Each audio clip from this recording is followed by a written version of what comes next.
antiulcerosos, ¿de qué estamos hablando? De las famosas úlceras peptídicas, ¿ya? Hemos conocido, hemos trabajado con úlceras peptídicas anteriormente, sí. Hemos visto la relación que tienen estas úlceras en relación como evento de RAM, específicamente algunos grupos farmacológicos que vamos a revisar e integrar nuevamente. Entre ellos, ¿quién estaba? La aspirina, que pertenece a los salicilatos, que es el aire. ¿Qué más? Ya, los aires en sí. ¿Qué más? Otro grupo farmacológico. Hemos hecho el seminario de corticosteroides. ¿Qué más hemos hecho? Cuando hablamos de terapia dual antiagregante, ¿a quién nos referimos? Clopidogrel. Y entonces sí hemos visto fármacos que se van a relacionar a las úlceras, pero hay que recordar que no solamente los fármacos me pueden conllevar a úlceras.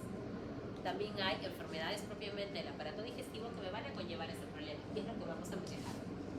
Antieméticos hace referencia en relación a lo que son los cuadros de vómitos, que también es algo que tenemos que manejar, ¿ya? Entonces, ¿qué fármacos vamos a dar a nivel para evitar este problema? Procinéticos, ¿a qué se refiere a procinéticos?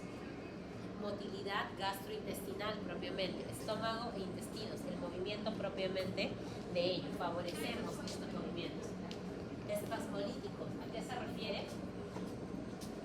Los dolores abdominales. ¿Conocemos espasmolíticos? Sí, lo hemos visto cuando hemos hecho la clase de sistema nervioso autónomo, cuando hemos visto los famosos parasimpáticos, ¿ya? Hemos hablado de uno de ellos, que es la escopolamina, las famosas escopolaminas, liosinas. Entonces hemos hablado de espasmolíticos, pero hay que tener en cuenta un criterio con los espasmolíticos que ahora lo vamos a ver en el desarrollo de ellos. Y los antidiarreicos, que son las enfermedades que se van a dar por el aumento del número de frecuencia y disminución de consistencia de las deposiciones. Tenemos que ver también que, si bien es cierto, afecta el aparato digestivo, especialmente la motilidad intestinal, qué fármacos podemos emplear y de manera concomitante qué otros coadyuvantes para favorecer o disminuir este cuadro. La importancia de esta clase, de igual forma, es conocer las seguridades de sus medicamentos y dirigirlos de acuerdo a la patología en la cual estemos enfrentando. ¿Qué nos dice nuestro caso clínico? Varón de 52 años, ingeniero, aqueja de fibromicalgia, urente, llenura precoz, distensión de abdomen desde hace 3 años. Patología, ¿dónde está el dolor, la molestia? Aparentemente, cuadrante superior del abdomen. Si hablamos de epigastrio, hablamos de la porción superior del cuadrante abdominal. ¿En cuántos cuadrantes se divide el abdomen topográficamente? Ya uno de ellos es el central, que es el epigastrio. Factores: fuma de 2 a 3 cigarros al día, bebe los fines de semana, whisky o rol, horario irregular, constantes viajes, estrés.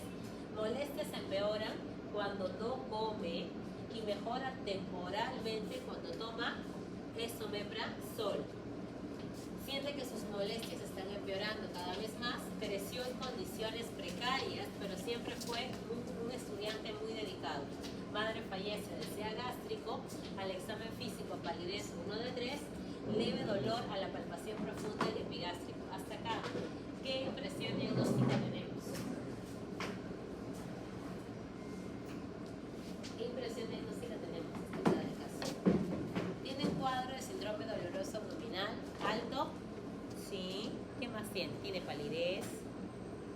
¿Tiene factores de riesgo que puedan condicionar riesgos en relación a problemas en el estómago? Sí. Consume alcohol, consume tabaco, tiene estrés, no tiene un horario de alimentos. ¿El esomeprazol sí le hace efecto? Sí, pero de manera temporal, y cuando no come, duele más. ¿Qué impresión diagnóstica le damos? De los 4 caracteres que hemos visto en relación a los tipos. La mamá tiene cáncer de estómago, pero no nos pone qué tipo de cáncer. Recordemos que en cáncer de estómago nosotros tenemos que tener en cuenta 2 variantes, ¿no? El adenocarcinoma, que es el cáncer más frecuente, pero es en población adulta mayormente, y el famoso cáncer de estómago en relación a las anillo de Seller, que es el que da en edades jóvenes, 35, 40, 50 años, y es más agresivo. O sea, no nos pone esa característica en relación a la mamá, solamente que tiene cáncer renal. ¿Y por qué me lo pone? Porque es importante. Porque hay una asociación entre que si mi familiar de primer grado tiene cáncer y yo, que soy el hijo, pueda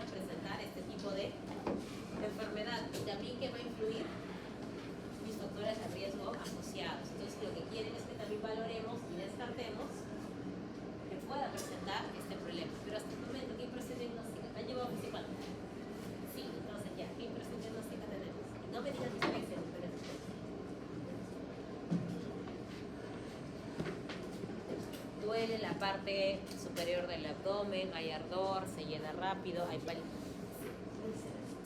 Si hay palidez, ¿qué quiere decir? Anemia, si hay anemia, ¿qué quiere decir? Hay sangrado. La pregunta es ¿de dónde? Y una de las cosas que se asocia a anemia y sangrados ocultos son las úlceras peptídicas. Es importante para las pruebas de control, sí. Normalmente las úlceras peptídicas son asintomáticas o silentes. Nos damos cuenta cuando ya está muy avanzado el tema de la úlcera o de la destrucción del espesor de la pared mucosa, o cuando nos tomamos nuestros famosos hemogramas y nuestros chequeos médicos, cuando las empresas piden los controles anuales de salud y tenemos unas hemoglobinas en 9 o en 8. ¿Y qué pasó si yo como todos los días, no? Entonces tenemos que buscar causas que me estén conllevando a sangrado, verificar que no haya un sangrado oculto. ¿Y eso se da a través de qué? La melena, ¿ya? Entonces, en base a esa introducción, ¿qué hacemos? Esta úlcera peptídica es por otros factores. No es por los factores que nosotros habíamos visto a nivel farmacológico anteriormente, no es por un RAF, porque este usuario no toma AES, este usuario tampoco toma corticoide, tampoco toma corticoides, es por otros factores. ¿Cómo es el manejo de la úlcera en estos casos? Es lo que vamos a desarrollar en la clase. Iniciamos con el concepto de dispepsia. ¿Qué es dispepsia? Dispepsia es la epigastralgia, o sea, es el dolor en el abdomen, en la parte superior, de manera aguda, crónica, recurrente, que dure mayor a cuánto? Mayor a un mes. Mayor a un mes, según qué definición del Colegio Americano de Gastroenterología del año 2017. ¿Con qué va de la mano? La dispepsia no solamente va de la mano con el dolor abdominal en la parte superior, el ardor, sino se asocia a náuseas, vómitos, pirosis, llenura precoz, entre un 10 a 20% de la población. Y las dispepsias van a representar el 3% de las consultas propiamente médicas. ¿Qué tenemos que tener en cuenta acerca de la dispepsia? Si esta dispepsia está causada por un problema funcional o orgánico. Orgánico hacíamos referencia a qué? Problema netamente, ¿dónde? En la estructura. Y funcional, problema que se daba durante el procedimiento. Dentro de lo que es la dispepsia propiamente funcional, estamos hablando de qué criterios, los criterios de Roma 4, que son criterios en relación a gastroenterología para definir una dispepsia funcional. ¿Qué me dice? Tiene dos características. Una, el dolor en el epigastrio. Este dolor en el epigastrio puede ser persistente o recurrente. Y dos, la llenura propiamente por radial precoz, la saciedad precoz. En ausencia de qué, si es funcional, como habíamos dicho, en ausencia de anomalías estructurales, tanto a nivel de estómago como a nivel de intestino, ¿ya? Entonces, ¿cuánto tiempo tengo que tener yo esta llenura precoz propia y este ardor, este dolor epigástrico? ¿Cuánto tiempo lo tengo que tener? Mayor de 3 meses. Y tengo que tener al menos 2 o 1 de estos criterios. Entonces nosotros hablamos de dispepsia funcional como a través de sintomatología clínica, ¿ya? Y el tiempo de estos síntomas. Mientras que vamos a ver otros dos conceptos más, el de gastritis aguda y el de gastritis crónica. ¿En qué se van a diferenciar de la dispepsia funcional del diagnóstico? La gastritis aguda consiste más que nada en una inflamación y irritación a nivel de la mucosa gástrica, ¿ya? Esta inflamación, esta irritación de la mucosa gástrica puede durar, si es aguda, de días hasta semanas. ¿Qué te puede generar una gastritis aguda? Ejemplo, el uso de AINES en dosis altas por 5 días, la ingesta de alcohol de manera excesiva, el omitir comidas. Si omitimos desayunos, almuerzos, probablemente en un par de semanas tengamos ardor y molestias digestivas propias de qué? De una gastritis aguda. Ahora, estas gastritis agudas pueden darse por qué factores infecciosos. Sí, existe la famosa Helicobacter pylori, la bacteria que nosotros vamos a ver acá, bandera del sistema digestivo, el Helicobacter pylori. Las hemorrágicas o secundarias. ¿Secundarias a qué? Es decir, hay un factor que lo ha desencadenado. El tema de drogas, quimioterapia, cáusticos. Y de igual manera, ¿cómo se diagnostica? ¿Qué dicen acá? Endoscopía. La dispepsia propiamente requiere lo que es la evaluación clínica. Si tú a una dispepsia le haces una endoscopía, ¿cómo vas a encontrar la parte estructural? Entre comillas, normal. Pero en una gastritis, al hacer una endoscopía, ¿qué vas a encontrar? inflamación, es irritación. ¿Dónde? En la mucosa gástrica. Por eso es que para estos cuadros sí necesitas esta evaluación endoscópica confirmatoria. ¿Por qué? Porque tomas muestras biópsicas. Y tenemos otro término adicional, que es la gastropatía. Gastropatía que te dice que la mucosa digestiva se inflama. Hay una lesión en la mucosa digestiva, pero sin signos de ¿qué? De inflamación. Hay una inflamación en esta, no hay inflamación en esta mucosa gástrica, eso se denomina como una gastropatía. Ahora, acá nosotros tenemos etiología, causas acerca de las gastropatías y las gastritis. Como gastritis propiamente, como causas infecciosas, representan el Helicobacter pylori. Entre otras bacterias tenemos el Helicobacterial, virus, parásitos y hongos. También tenemos gastritis autoinmunes propiamente por daño del propio organismo al aparato digestivo, enfermedades granulomatosas como cuáles, sarcoidosis, enfermedades de Crohn. ¿Cuál es la enfermedad de Crohn? Aquella que va a cursar con alteraciones a nivel intestinal, estreñimiento, ¿con qué? Con diarrea, ¿sí? Va a haber ese problema en relación a la motilidad. Y de etiología incierta, ¿quiénes van a estar? La gastritis linfocítica, gastritis por colagenopatías y gastritis eosinofílicas. Ahora, dentro de gastropatías, ¿qué eran gastropatías? La mucosa se lesiona, pero no tenemos inflamación. Dentro de gastropatías, lesión de mucosa, pero no inflamación, las reactivas. ¿Cuáles son las reactivas? Por el uso de fármacos, las que conocemos nosotros por lo que es el uso de los RAM. Entre ellas, ¿quién representa? Los AINES, especialmente ¿qué grupo? Los salicilatos propiamente. ¿Qué otros tipos de elementos vamos a encontrar? El consumo de alcohol. Nosotros en este caso clínico justamente estamos viendo ello, que nuestro usuario consume semanalmente esta sustancia. Otros agentes que también nos mencionan son los bifosfonatos. Como representante del bifosfonato, ¿quién está? El alendronato. Dentro de los seminarios ustedes también van a manejar osteoporosis, o si no me equivoco en la clase teórica. Entonces, ¿cuál es el detalle con los bifosfonatos? Los bifosfonatos se usan ¿para qué tratamiento? Osteoporosis, pero los tratamientos para osteoporosis también son constantes. Hablamos de meses, no de días ni de semanas, meses. ¿Y qué generan? Irritación propiamente, lesión en la mucosa gástrica. Por eso es que acá también lo está catalogando como una gastropatía reactiva. Gastropatía vascular. Gastropatía vascular se refiere a nivel de irrigación. ¿Quiénes te representan? Las hipertensiones portales o las ectasias vasculares que se van a dar a qué nivel? Del ano. Las gastropatías isquémicas. ¿Cuáles son las isquémicas? La de hipovolemia, hay una disminución de volumen, sepsis que también te genera hipovolemia, cocaína que también te genera una vasoconstricción, grandes quemados. Los grandes quemados, recordar, van a presentar también úlceras digestivas, las famosas úlceras de Burgos. Entonces, eso se relaciona gastropatías, que son todas estos esquemas de acá. No hay inflamación de la mucosa, pero sí lesión, y las gastritis, que aquí vamos a hablar de inflamación. Ahora, otro término que nosotros vamos a ver, la famosa gastritis crónica. Acá hay una inflamación crónica de la mucosa gástrica y vamos a identificarlo como a nivel endoscópico con una biopsia, por eso te menciono la histopatología, y a nivel topográfico. ¿De dónde normalmente en la endoscopía sacamos las muestras de biopsia? Yo quiero saber qué tiene HP. ¿De dónde le saco? ¿De cuerpo, fundus o ano? Ano. Ya, la zona de predilección para toma de muestras de biopsia de estómago, ano. ¿Ya? Y este problema con la gastritis crónica es aquel que te va a durar semanas, meses, años.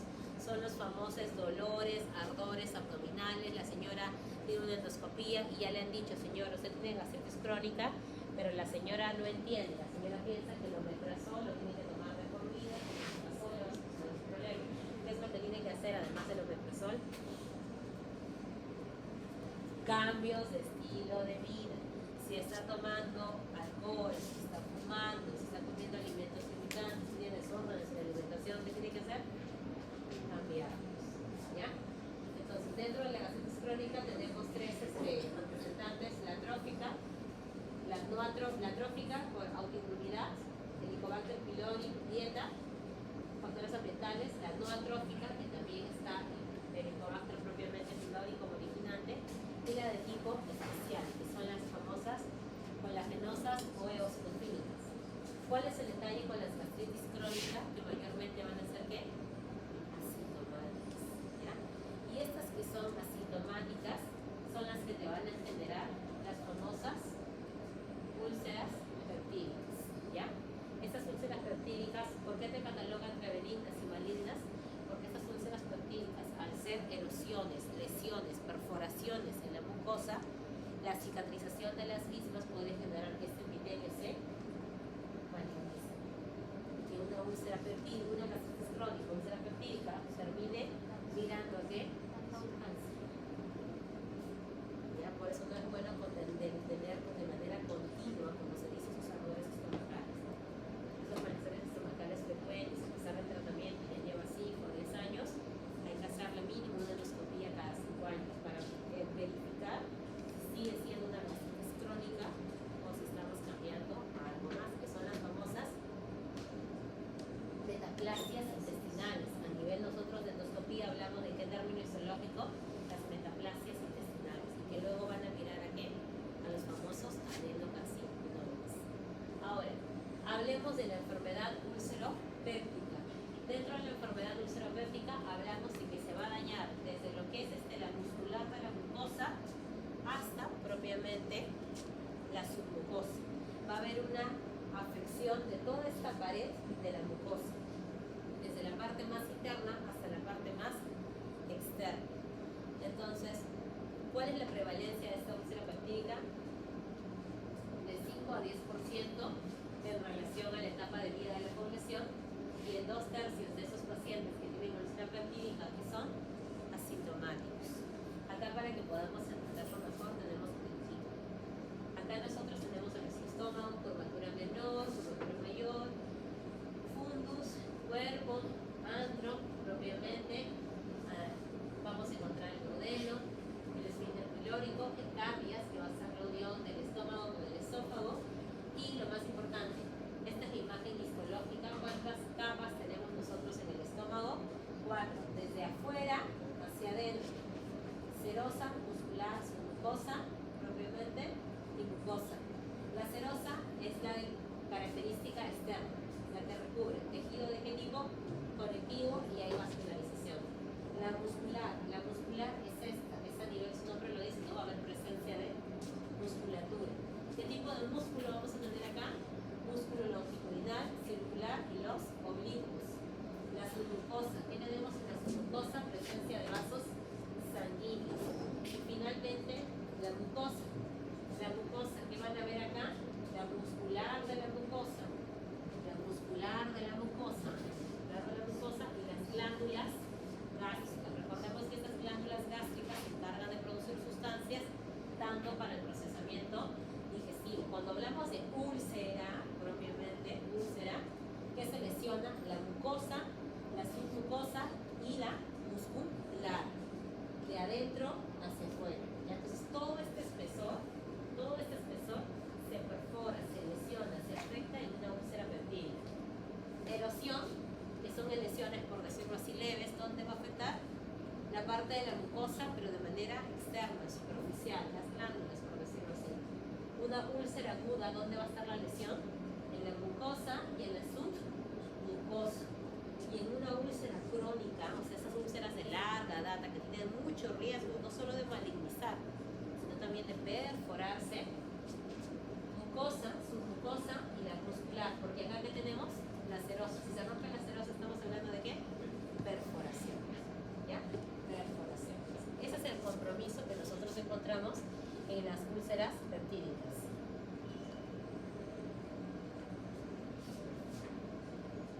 ¿Ya? Complicaciones de las úlceras peptídicas. Las úlceras peptídicas se clasifican en 2 grupos: gástricas y duodenales. Gástricas y duodenales. ¿Tienen complicaciones? Sí. Acá nosotros vemos una úlcera propiamente duodenal, el píloro, el estómago. Y esta parte estamos hablando de ¿quién? Del antro. Acá estamos hablando de las úlceras peptídicas, o sea, a nivel de estómago. ¿Qué ocurre con estas úlceras propiamente? Este es el páncreas, este es el antro. Se perforó hacia dónde? Hacia páncreas. Entonces, ¿qué va a ocurrir con el páncreas? También se va a irritar. Las famosas pancreatitis. Observamos una imagen radiográfica. ¿Por qué en algunos cuadros en emergencia piden radiografía propiamente de abdomen? ¿Qué es lo que quieren evaluar? Cuando hay pacientes que tienen mucho dolor y están pálidos. Perforación, exactamente. ¿Qué es lo que nosotros observamos? Esta misma imagen es la perforación, la sangre propiamente, que es un contenido líquido, una radiovacidad con lo que es la radiolucidez. ¿Por qué el estómago está radiolúcido? Porque esa perforación va a permitir también el ingreso de otros componentes a nivel del estómago. Eso es lo que nosotros observamos y queremos hablar de imagenología. Ahora, acá nosotros tenemos la diferencia, la clasificación que les mencionaba, ¿no? Duodenal, gástrico. ¿Cuál de estas dos es la más frecuente? La duodenal. Las úlceras duodenales es mucho más frecuente que la úlcera gástrica. Es más frecuente en población de qué edad? De 30 a 50 años y es mayormente varones. ¿Tiene una relación a la herencia? Sí, especialmente si hay familiares de primer grado, como en el caso clínico que hemos visto, que puedan tener esta patología. Especialmente en quienes, en pacientes que tienen qué tipo de grupo de sangre, O. Está asociado al aumento de qué? Del toxinógeno sérico y se asocia a la infección por Helicobacter pylori en un 95%. Y también aquí más se relaciona, además del grupo sanguíneo O y al factor hereditario de primer grado, tabaco, ¿ya? Al consumo de tabaco. ¿Y qué ocurre con la úlcera gástrica? La úlcera gástrica de menor frecuencia, más común a partir de la población en etapa vida adulta, también es frecuente en varones. Es en qué tipo de grupo de sangre, tipo de inducción de tipo A. Se relaciona más aquí en las úlceras gástricas al uso de AINES. Al uso de AINES se incrementa en un 3 a 4 veces. Tiene menor relación con el Helicobacter pylori en un 80% y habitualmente la úlcera gástrica va de la mano con ¿qué otra úlcera? Duodenal. Podemos tener ambas en un 10 a 20%. ¿Qué otra característica me pone esta tabla? Aquellas inducidas por el Helicobacter pylori van a ser de condición crónica, van a ser más que nada en el duodeno, como habíamos visto la diferenciación. Va a depender el Helicobacter pylori de qué? Del medio, del pH ácido. Recordemos que estas bacterias requieren un medio acidificado y normalmente van a generar dolor en el epigastrio, ese tipo de úlceras con Helicobacter pylori, y van a afectar ¿qué? De manera superficial. Estamos hablando de lo que es la capa de la mucosa y van a generar riesgo propiamente de ¿qué? Sangrado. Las que son inducidas por AINES, los antiinflamatorios, también son de condición crónica, van a ser más en el estómago, en el duodeno, van a depender menos del pH gástrico. ¿Por qué dependen menos del pH gástrico? Porque se asocian menos al Helicobacter pylori. Normalmente van a ser de qué tipo? Asintomáticas. De igual manera, las inducidas por antiinflamatorios que abarcan toda la profundidad, es decir, mucosa, submucosa y muscular. Por eso nosotros veíamos que si usamos AINES de manera indicada, muy aparte de la úlcera podríamos generar ¿qué? Perforación, sangrado, porque te abarca todo el espesor de la mucosa gástrica. Y acá te pone, ¿no? Riesgo de sangrado. Si acá es menor, en el modelo, acá es mayor. Según esa información, hasta aquí, ¿tenemos el diagnóstico o no? Sí tenemos el diagnóstico. ¿Qué es? Es un caso clínico. Muy bien, una úlcera duodenal. ¿Tiene los factores de riesgo del tabaco? Sí. ¿Tiene el factor de riesgo del alcohol? También. ¿Tiene el factor de riesgo de condiciones precarias en la infancia? ¿Por qué mencionaron eso de condición precaria en la infancia? ¿Por qué fue importante mencionarlo? Porque pudo haberse infectado con el Helicobacter. Exacto, porque pudo haberse infectado con el Helicobacter pylori. El Helicobacter pylori, ¿dónde se encuentra? En aguas contaminadas. Todo producto regado con aguas contaminadas, especialmente frutas y verduras que consumimos directamente si no hay buen aseo, estamos ingiriendo el Helicobacter pylori. Porque el ingreso de esta bacteria, ¿cuál es? Oral. ¿Ya? Entonces, por eso es que les hacen esa descripción. ¿Ya? Aparentemente, nuestro paciente que tiene una úlcera duodenal. ¿Tiene el antecedente también de riesgo familiar? Sí, porque tiene tenido úlcera. Ahora, hablemos de los mecanismos que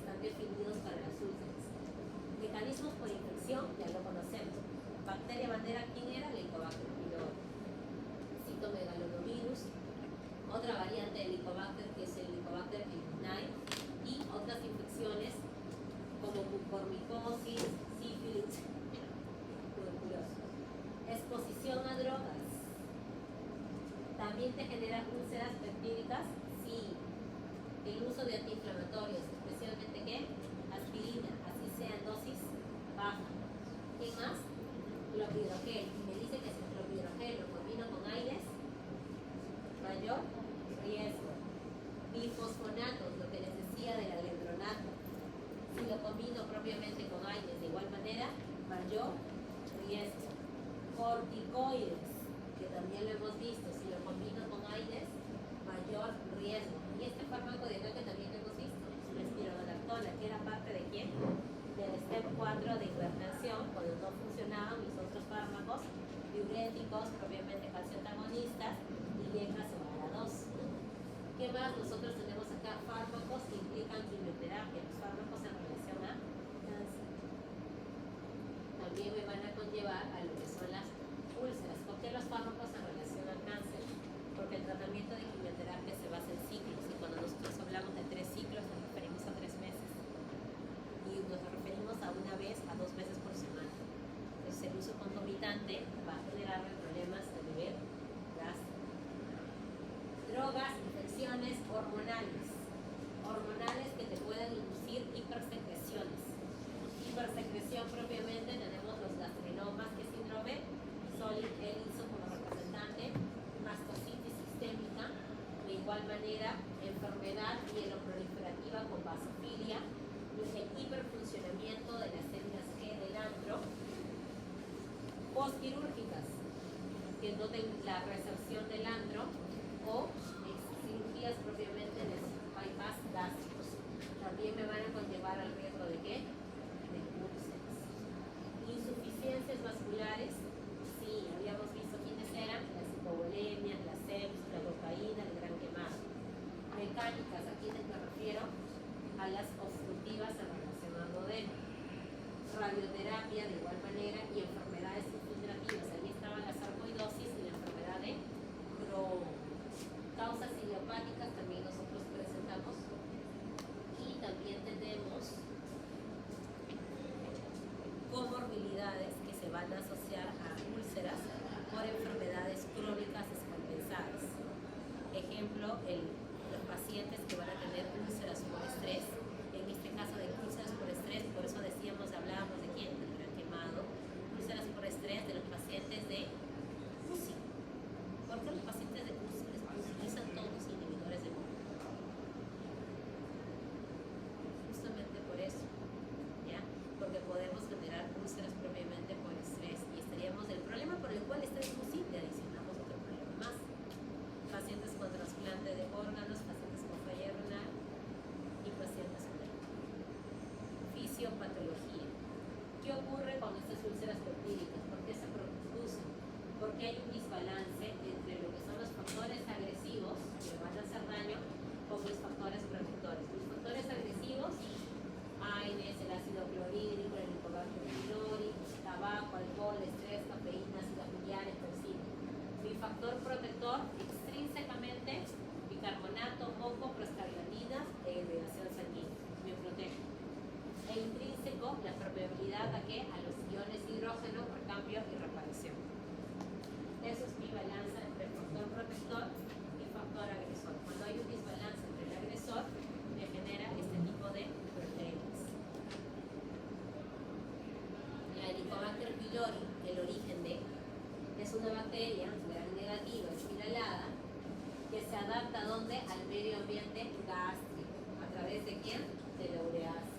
De igual manera, esta bacteria se mueve a través de sus flagelos, penetra la barrera propiamente digestiva y se va a unir a estos receptores a través de ¿qué? De las adhesinas. Y también esta bacteria libera toxinas, dos toxinas, CAP-A y BAC-A. ¿Qué también produce esta bacteria? Además de liberar toxinas, te induce inflamación, oxidación, apoptosis y proliferación de la misma. Helicobacter pylori ingresa, rompe la barrera propiamente de lo que es el epitelio digestivo, se da lo que es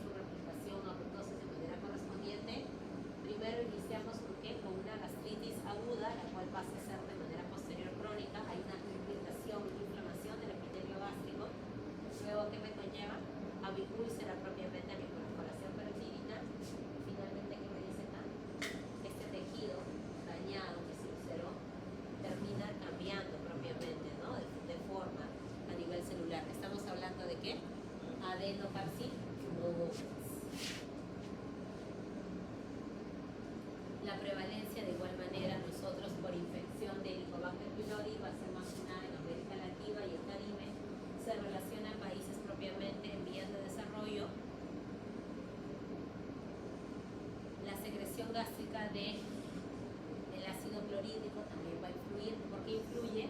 Porque es el que va a permitir el medio para que este Helicobacter esté presente. Secretagogos endógenos, secretagogos que van a permitir lo que es esta presencia del ácido clorhídrico. Tenemos tres: la acetilcolina, la gastrina y la histamina. La acetilcolina, ¿por quién se da? Por el nervio vago y por la neurona postganglionar del sistema nervioso entérico. Recordemos que el sistema nervioso el aparato digestivo también tiene una inervación entérica. La gastrina, que se va a dar por las células G del antro, y la histamina, que se va a dar en las células de quién? Del cuerpo y del fungo. Estos tres elementos van a influir en la secreción endógena de ácido clorhídrico. Acá tenemos la barrera mucosa y respuesta a esta protección del ácido clorhídrico que liberamos, bicarbonato y ¿qué más? ¿Y qué hace ello? Neutraliza. Por eso parte del tratamiento de los antiulcerosos, ¿cuál es? Neutralizadores o antiácidos, ¿ya? Ahora, acá nosotros tenemos el representante, lo que es una mucosa sana y acá una mucosa enferma, ¿no?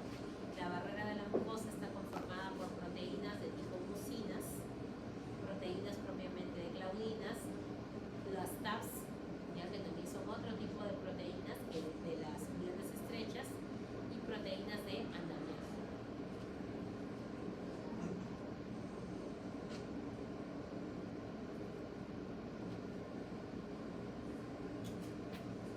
¿Qué otra incidencia más tenemos? El cáncer gástrico a partir del diagnóstico inicial de biopsia. Es importante las biopsias, las endoscopías, sí, porque identificar que haya cambios mínimos en la mucosa, gastritis, atrofias gástricas, metaplasias intestinales y displasias, me conlleva propiamente a los riesgos en relación a cáncer, todo tipo de cáncer gástrico o cáncer gástrico donde encarna. Entonces, las displasias, por ejemplo, a nivel digestivo, ¿está asociado a cáncer? Sí, vemos un 6, ¿ya? Un 6%. ¿En relación a qué cáncer? Cáncer gástrico de caries, y también en relación a todos los cánceres gástricos. ¿Qué más?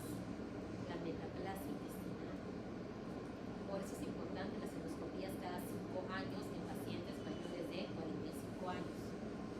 Las gastritis atróficas también me conllevan a riesgos de cáncer gástrico, ¿ya? Las gastritis observamos 1.8, 2.8, 2.6, es decir, es menor. Para que una gastritis pase a una atrofia gástrica hay un tiempo. Por eso el tema del control, como se dice, cada ese intervalo, cada ciclo. Y que haya cambios mínimos en la mucosa, el factor de igual manera de riesgo de cáncer es bajo, es de 1, así como el de la gastritis. Mientras que el de atrofia gástrica, metaplasia intestinal, displasia, a medida que vamos progresando en esos niveles histológicos, histopatológicos, vamos incrementando nuestro riesgo en relación a desarrollar un cáncer. ¿Quién está también como responsable de cáncer? El Helicobacter pylori, por las modificaciones que va a generar a nivel del epitelio. El Helicobacter pylori va a generar cambios en el epitelio gástrico que conlleva ¿qué? Metaplasia intestinal, como estamos viendo acá, dispepsia y finalmente cáncer. Eso suele ocurrir normalmente en edad temprana, en las etapas de vida adulta, a partir de 40 años en adelante.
¿Dónde actúa el omeprazol? Es un antisecretagogo, tiene que ver con lo que es la secreción del ácido clorhídrico.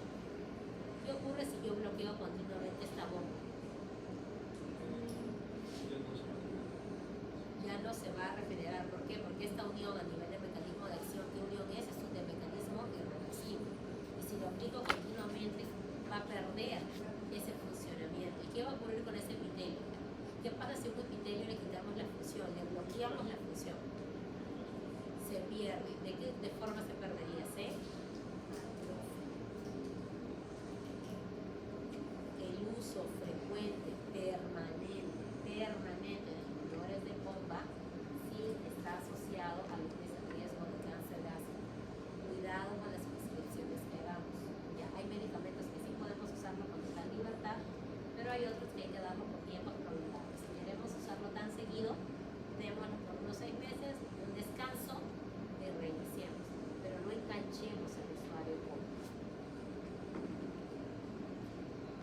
diagnóstico. ¿Cómo hacemos el diagnóstico nosotros de la enfermedad úlcero-peptídica? ¿Con quién yo tengo que tener más cuidado, especialmente si hay presencia de HP? Si yo tengo un usuario que tiene dolor o ardor, las famosas epigastralgias, tiene llenura propiamente, postprandial, se llena rápido después de comer, saciedad precoz, náuseas, vómitos, o está usando algún AINE, lo divido en dos grupos: menor de 60 años, mayor de 60 años. Si es menor de 60 años y no tiene signos de alarma y vive en una región donde hay prevalencia de HP más del 20%, ¿qué debo de hacer? Tomarle un test para verificar si tiene HP y tratarlo, porque esa HP es la que le va a originar el problema, tanto a nivel de gastritis como a nivel de úlcera peptídica. La pregunta es, ¿nosotros tenemos esto? No. Como prueba rápida para el Helicobacter pylori, tenemos unos AGE en sangre, pero eso los AGE en sangre es inespecífico. ¿Por qué? Porque si yo tuve ese HP de niña y me piden un marcador de anticuerpos, ¿qué va a mirar? Ahora, ¿qué es lo adecuado, como se dice, con estos usuarios? Al menos en nuestra realidad, nosotros usamos el tratamiento de manera empírica, ¿ya? Para erradicar el HP, porque nosotros también estamos catalogados como país, ¿de qué forma? Como endémicos de Helicobacter pylori. ¿Qué ocurre si tiene más de 60 años y tiene un signo de alarma? Ahí viene la pregunta, no me la hicieron. ¿Qué es un signo de alarma? Palidez, acá lo menciona, baja de peso no cuantificada y sin haber hecho nada para poder bajar de peso, saciedad precoz, se llena con llenura, disfagia, dificultad al paso de alimentos, odinofagia, dolor al paso de alimentos, hemorragia digestiva alta, cuando va al baño realiza deposiciones negras con mal olor, está eliminando sangre, ¿ya? Anemia, masas abdominales, vómitos persistentes, adenopatías, imágenes anormales, si es que la tomamos en alguna ecografía o algún otro examen, disminución de lo que es el fierro propiamente, tiene antecedentes de primer grado de ¿qué? De neoplasias malignas estomacales, y de igual manera el género que sea masculino también es importante porque hay mayor riesgo propiamente de malignidad en relación a enfermedad. Si yo tengo estos criterios de alarma, de baja de peso, anemia, odinofagia, disfagia, tengo que tener en cuenta ¿qué evaluación? Endoscopía más biopsia, porque la endoscopía más biopsia me va a determinar la presencia de ¿qué? Gastritis crónica, gastritis aguda, úlcera gástrica. Dime.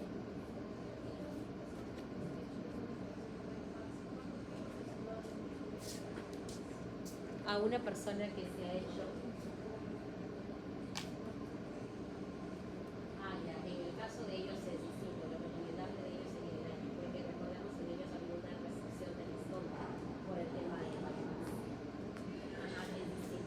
Su epitelio restante más bien está teniendo cambios para compensar el tema de la oclusión. Y es algo que ahora está actualmente vigente. El Exsalud también te realiza cirugías de bypass gástrico en los casos, por ejemplo, de obesidad mórbida que han pasado por el endocrino y no han logrado el objetivo terapéutico a pesar de los fármacos que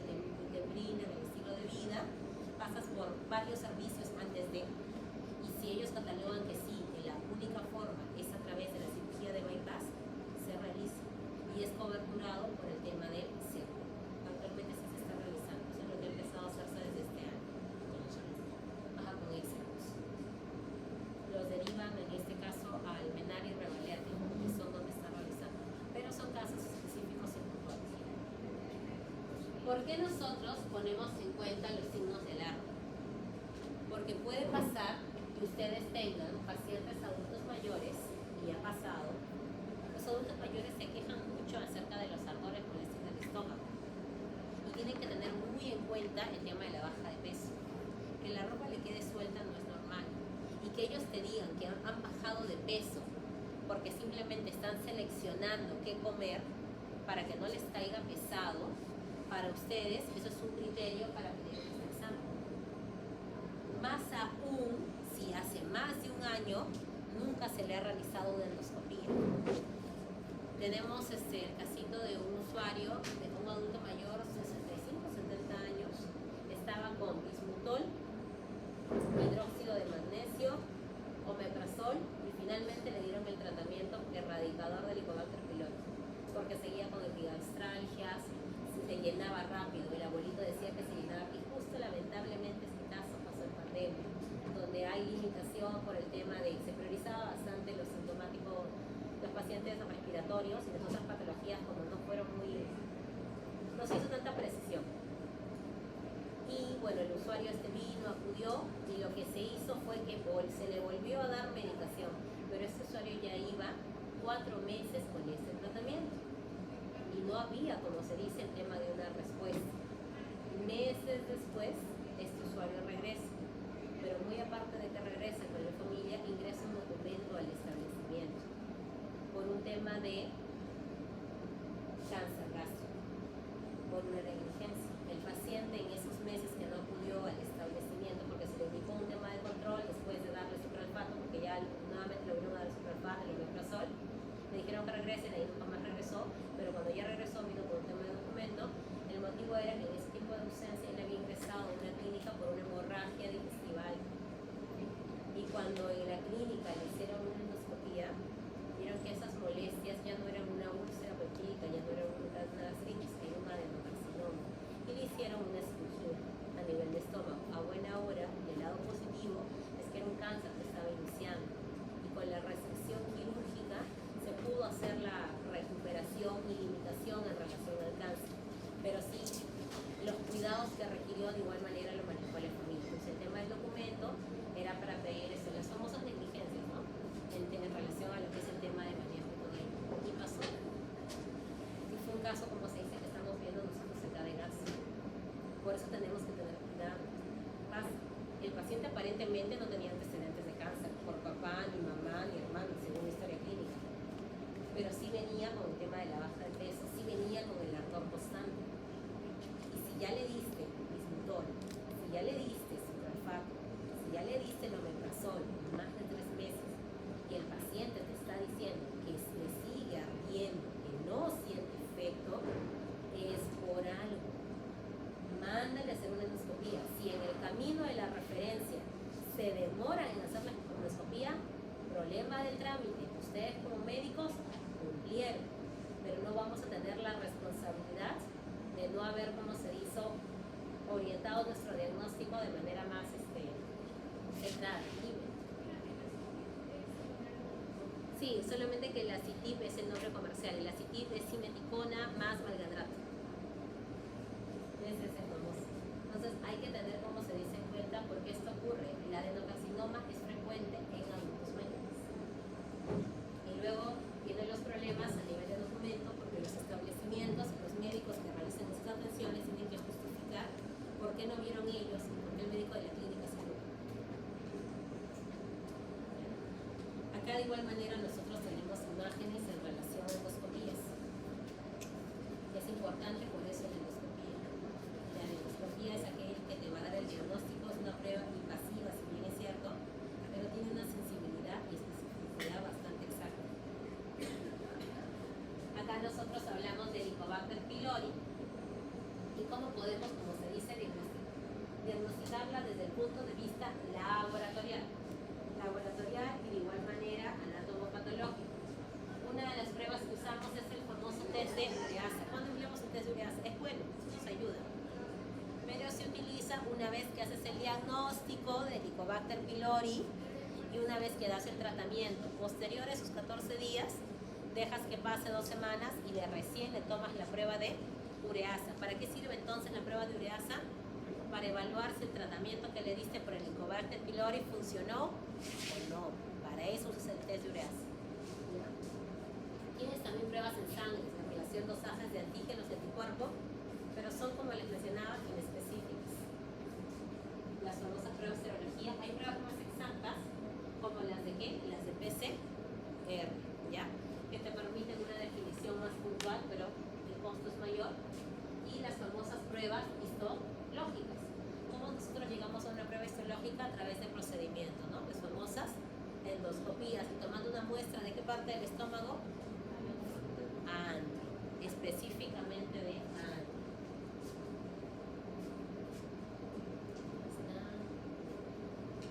finalmente, estudiantes, tratamiento. Ya, hemos diagnosticado nuestro caso clínico. Tiene úlcera duodenal. ¿Qué hacemos? Aparte de decirle que no fume, que no tome y que tenga un horario de alimentos. Y aparte de que tiene que venir cada 5 años con su endoscopía. ¿Qué más hacemos? Está tomando esomeprazol. ¿El esomeprazol será suficiente? No. Este algoritmo de tratamiento nos habla del algoritmo de tratamiento de quién? De la úlcera péptica. Si es una úlcera péptica causada por fármacos como los que hemos mencionado, ¿qué hacemos? Retiras esos fármacos. Retiras esos fármacos y das tu inhibidor de bomba. ¿Ya? Siempre y cuando sea por ello. Y si no es por ello, ¿qué hago? Y si no es por ello, ¿qué hacemos? ¿Qué nos dice nuestro algoritmo? Primero que nada, evaluar el factor desencadenante. Segundo, que no tenga factores de riesgo, que ya hemos visto cuáles son los factores de alarma. Las perforaciones, la anemia, las odinofagias, las disfagias, las bajas de peso. Si no tiene estos criterios, continúa con nosotros en consulta externa. Pero si tuviera esos criterios, ¿a dónde se va? A endoscopía para detección temprana. Trabajamos con los famosos inhibidores de bomba de protones por 4 y 8 semanas. Aquí nosotros le vamos a dar 8 semanas a las úlceras gástricas. Las úlceras gástricas vas a dar inhibidor de bomba de protones por 8 semanas. Y las úlceras duodenales le vas a dar por 4 semanas. ¿Ya? Aparte de ello, si demostramos que esta úlcera gástrica o esta úlcera duodenal es por el Helicobacter pylori, ¿qué más le vas a dar?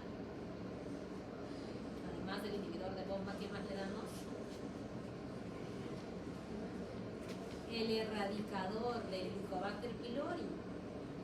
Claro, le tienes que dar el erradicador del Helicobacter pylori, si no va a continuar con la bacteria y va a continuar con el problema. Entonces, además del IVP, sea por 4, si es duodenal, u 8, si es gástrico, damos el tratamiento erradicador. Entonces, aquí, dentro de los fármacos ulcerosos, se tiene que conocer que son 4. ¿Por qué ese adulto mayor le dieron omeprazol? Porque ese adulto mayor le dieron bismuto. ¿Por qué ese adulto mayor le dieron sucralfato y también le dieron tratamiento de erradicador de Helicobacter pylori? ¿Por qué esos 4 colegas con los cuales pasó ese adulto mayor le dieron todo eso? Porque querían atinar a ver cuál funciona. Porque esos 4 fármacos pertenecen al grupo de antiulcerosos. Esos fármacos son los que yo tengo que usar si es que yo estoy pensando que el paciente tiene una úlcera peptídica, ¿ya? Entonces yo tengo 4 grupos farmacológicos que pertenecen a los antiulcerosos. Los antisecretores o antisecretagogos. Aquí, ¿quién va a estar? Los IVP y los anti-H2. ¿Quiénes son los anti-H2? Histamina, ya lo que bloquean los receptores de histamina. ¿Y por qué H2? ¿Por qué no H1, H2, H3? ¿Por qué? ¿Por qué? Porque tiene que ver con las células del epitelio digestivo en relación al ácido clorhídrico. Por eso las H2. ¿Dónde más vamos a hablar de histamina? En su seminario, cuando ustedes hagan antihistamínicos. Cuando ustedes hagan antihistamínicos también van a tocar los H2, pero desde el punto de vista digestivo, pero ya no lo van a abordar porque lo estamos viendo ahora en clase. ¿Quién representa el H2? El IVP ya sabemos. ¿Quién lo representa? Ranitidina representa al H2. Y dentro del IBP, ¿quién lo representa? Omeprazol, pantoprazol, lansoprazol y esomeprazol. Esos tres los tenemos comercialmente y el omeprazol a nivel petitorio de estado. ¿Ya? Entonces tengo que conocer esos cuatro, sí los tengo que conocer. Entonces ya he hablado del primer fármaco. Segundo, fármacos protectores de la mucosa gastrointestinal o de barrera. ¿Quiénes se van a encargar de lo que es la mucosa intestinal? Bismuto, las sales de bismuto que están acá, sucralfato, por eso les decía, ¿por qué el abuelito le dieron ellos? Y ahora entendemos por qué. Y análogos de las prostaglandinas. Vamos a hacer una observación acerca de esos análogos de prostaglandina que lo vamos a ver ahora. Entonces, bismuto y sucralfato puede ir de la mano con el antisecretor. Sí, sí puede ir. Podemos potenciar el efecto porque tiene un mecanismo de acción diferente. Este actúa a nivel de secreción de ácido clorhídrico y este actúa a nivel de protección de la mucosa. Tercer fármaco. Fármaco neutralizador del ácido clorhídrico o el antiácido, aquel que neutraliza. ¿Quién lo representa? ¿Sí han escuchado de la milanta? El hidróxido de aluminio más el hidróxido de magnesio. ¿Ya? Hidróxido de aluminio más hidróxido de magnesio, la famosa milanta con lo comercial. Y acá estaría el medicamento que su compañera mencionó, el famoso acitixis, que hablamos de fármaco comercial. Finalmente, para cierre, ¿cuál es el otro eslabón para el antiulceroso? Erradicador de Helicobacter pylori. ¿En qué consiste? Si es una bacteria, ¿qué le damos? Antibióticos. Muy bien, antibióticos.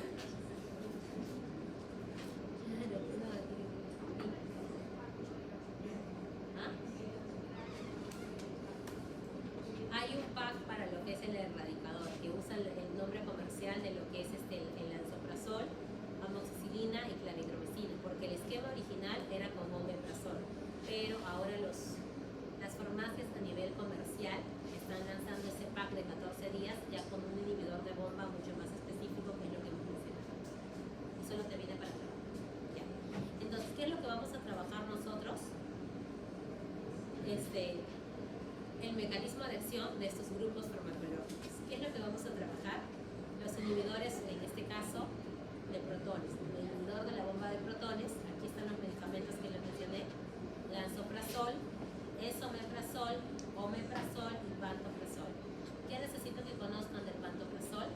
Es uno de los medicamentos IBP más seguros para adultos mayores y para pacientes con comorbilidades. ¿Qué me refiero con comorbilidad? Que yo tengo 70 años y soy hipertensa, soy diabética, tengo artritis y además tengo diabetes crónica.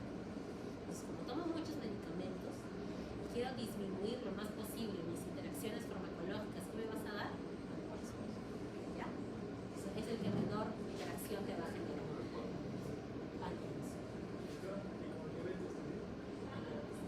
Es el fármaco que menor interacción, por eso lo podemos usar en adultos mayores y comorbilidades. Y va de la mano porque justamente nuestros adultos mayores son los que más patologías van a tener.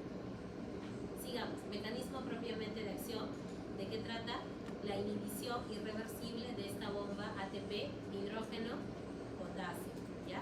¿A nivel de dónde? A nivel de las células de lo que es la pared gástrica. ¿Cuáles van a ser sus usos clínicos? Para úlceras pépticas, enfermedad de reflujo gastroesofágico, de igual manera para aquellas gastritis que se van a dar por aires y para la erradicación de quién? Del Helicobacter pylori. ¿Cuáles son los efectos adversos? Recordemos que no hay medicamento perfecto. El RAN que va a presentar los IBP, ¿cuáles son? Que disminuye la absorción de ciertos elementos como calcio, magnesio y vitamina B2. De igual manera está asociado, como se dice, a problemas a nivel hepático. ¿Por qué hepático? Porque tienen metabolismo hepático los IBP. Si tienen metabolismo hepático, yo tengo cirrosis, ¿me va a hacer efecto? No. ¿Por qué? Porque justamente tienen metabolismo hepático. Especialmente, ¿qué tipo de pacientes cirróticos? Pacientes con encefalopatía hepática y peritonitis bacteriana espontánea. ¿Qué otros fármacos pertenecen a estos antisecretagogos, además del IBP? Los bloqueadores H2. Estos se van a encargar de bloquear lo que es la secreción de ácido gástrico a través de la activación de receptores de histamina, donde a nivel de las células de la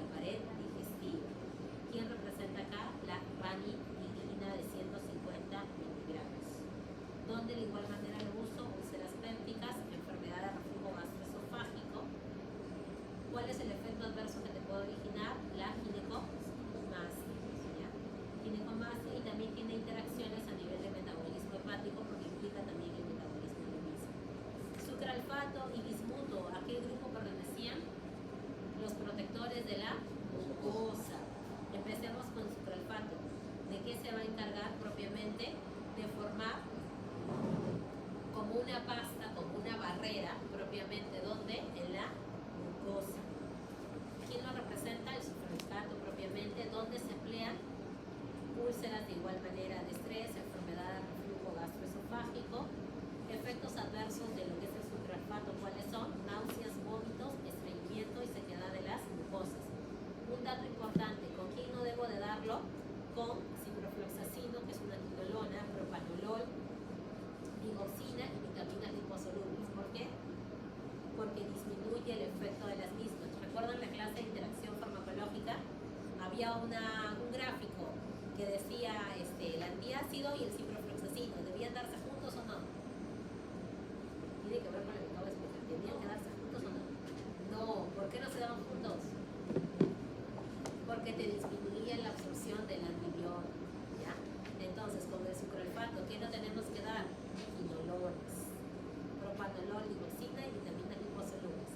Siguiente componente de lo que son los fármacos protectores de la mucosa, los bismutos propiamente. Dentro de los bismutos nos dicen que son múltiples los factores en relación al mecanismo de acción. Entre ellos tienen propiedades antiácidas, te disminuye la hipermovilidad y la irritación de lo que es la mucosa gástrica, y también tiene efecto antibacteriano. Efecto antibacteriano en lo que es disminuir la hipermovilidad e irritación de la mucosa gástrica y propiedades de antiácido. Dentro de lo que es los bismutoles, los succinatos de bismuto sirven para tratamiento erradicador de Helicobacter pylori.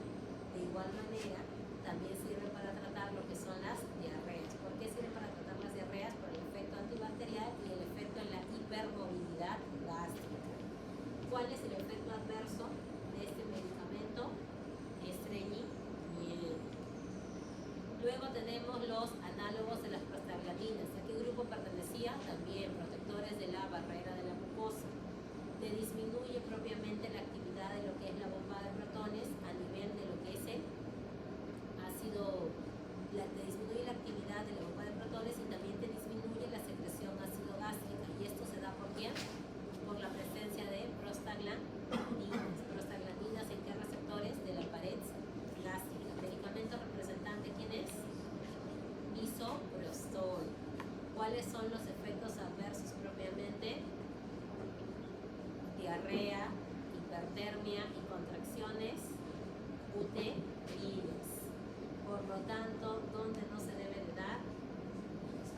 En gestantes. Actualmente se usa misoprostol o análogos de las prostaglandinas como tratamiento antiulceroso, ¿sí o no? No.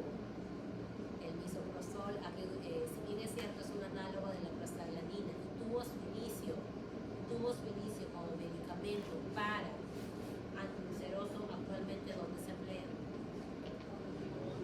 Exacto.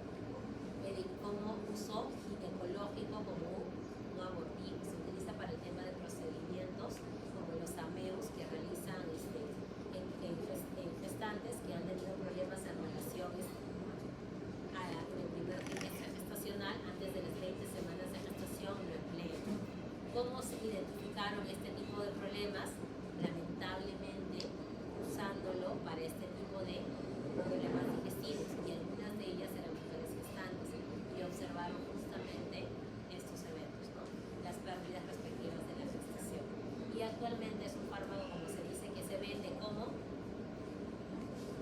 receta médica, no sale si no hay receta médica correspondiente por el mismo riesgo que implica el uso de mismo. Entonces, está, si bien es cierto, en las diapositivas, porque sí he visto que más adelante lo tocan, pero no lo usamos como uso antiulceroso. Nos quedamos solamente con sucralfato y con bismuto, ¿ya?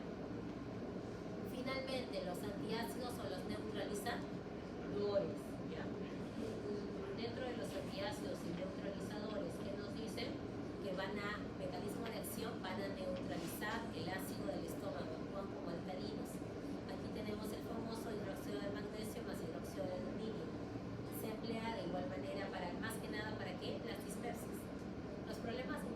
esos usuarios que dicen, ¿no?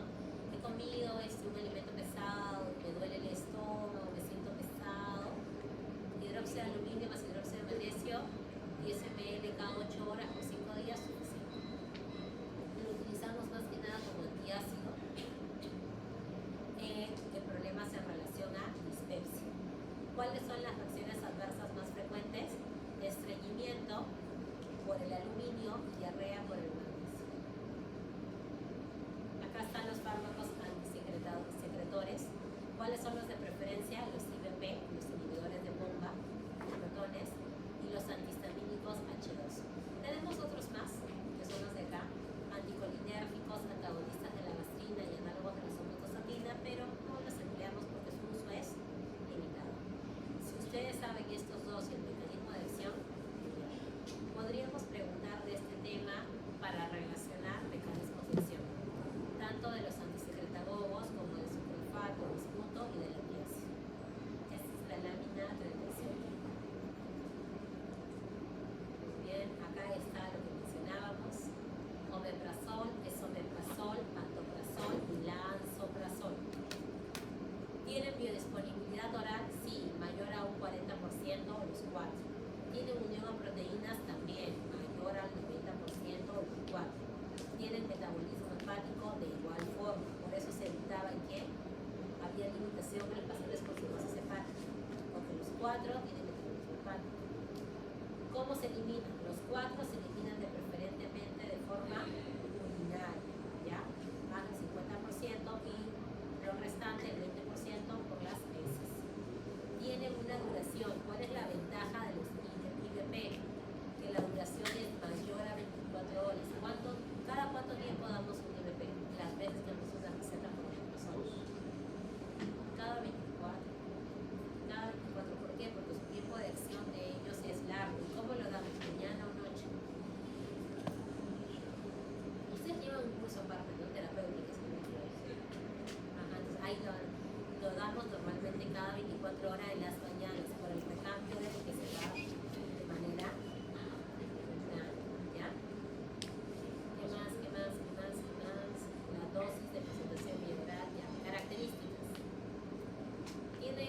Inhiben de manera irreversible la subunidad alfa propiamente de la bomba de protones, y suprime el 90% de la secreción de ácido clorhídrico, ¿ya? Lo cual es bueno, por eso siempre es de primera línea usar un IBP. Y la indicación, ¿dónde es? Gastritis, úlceras gástricas, renales, síndrome de Sol-Ellison, enfermedad por reflujo gastroesofágico.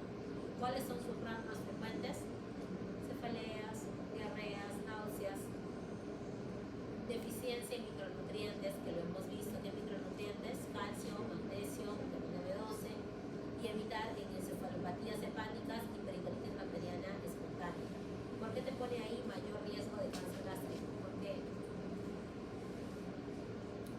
la respuesta estaba acá, porque tiene una inhibición irreversible en esta bomba de protones. Por lo tanto, esa acidez, si la suprimen un 90%, vamos a alterar la estructura celular de ese epitelio, ¿ya? Por eso los IBP se dan de manera prolongada, ¿sí o no? No se dan. Por más pantoprazol, lansoprazol, esomeprazol que sea, ¿entendido? No se dejen engañar por la marca. Ya, los antihistamínicos H2, acá está la ranitidina.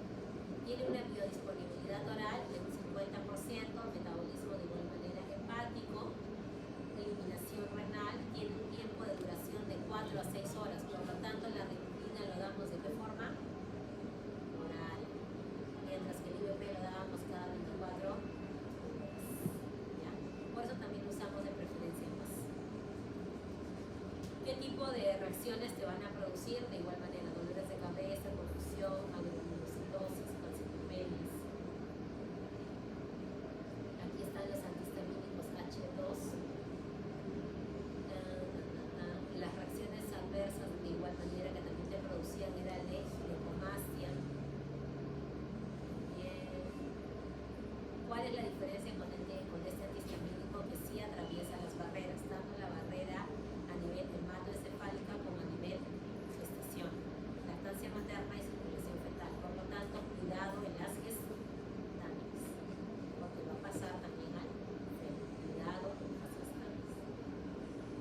¿Con quiénes interactúan los H2?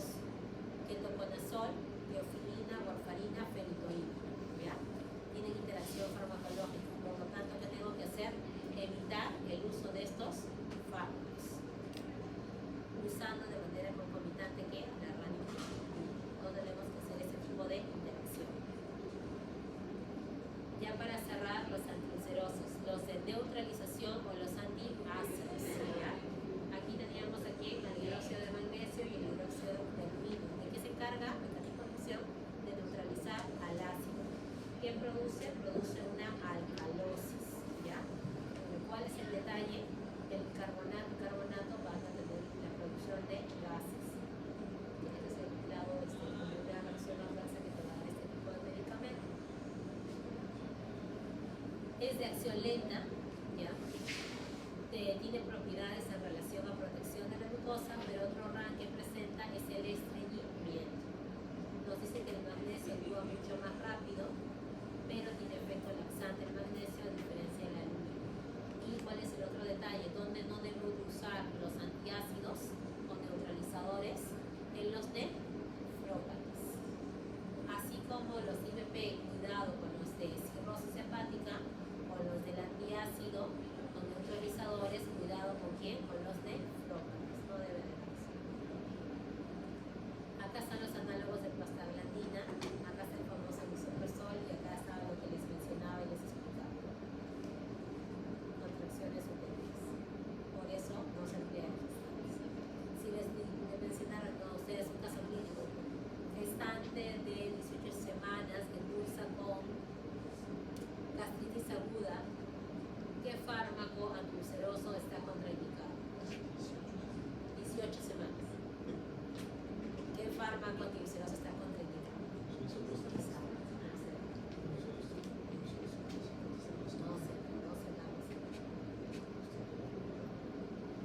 Muy bien, ¿qué más tenemos? Finalmente, el último slide. El último slide es erradicación propiamente de Helicobacter pylori.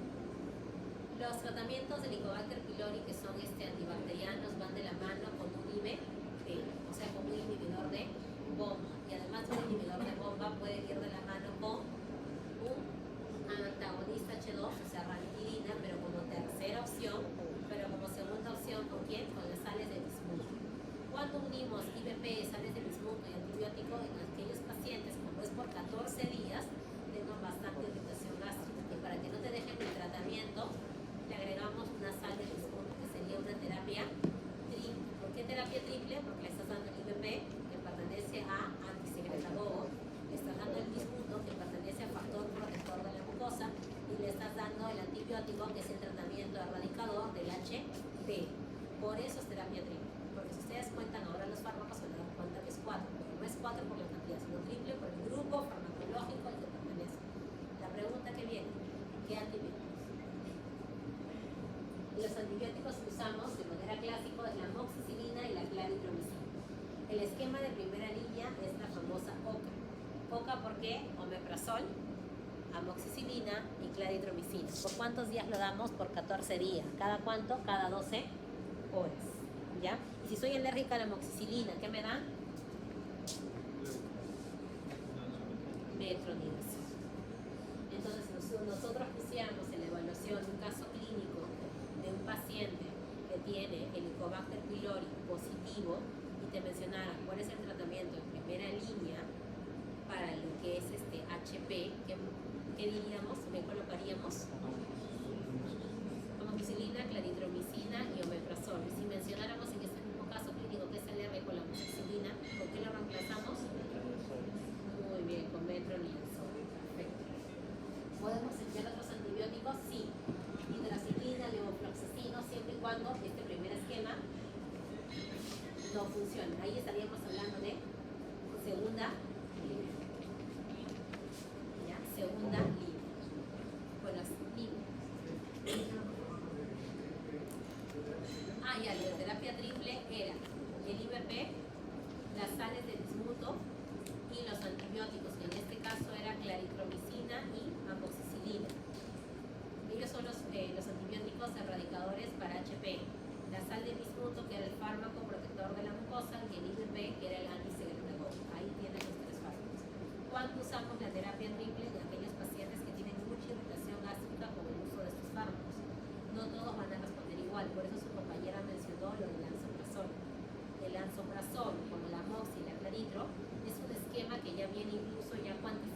por día cómo tienes que tomarlo. Pero ese esquema es bueno, el detalle está que lo tenemos de manera comercial. ¿Ya? Helicobacter pylori, amoxicilina y clarithromicina. El detalle, como se dice, con lo que es el lansoprazol es el tema, como se dice, a nivel comercial, ¿no? Porque a nivel nosotros territorio tenemos el omeprazol.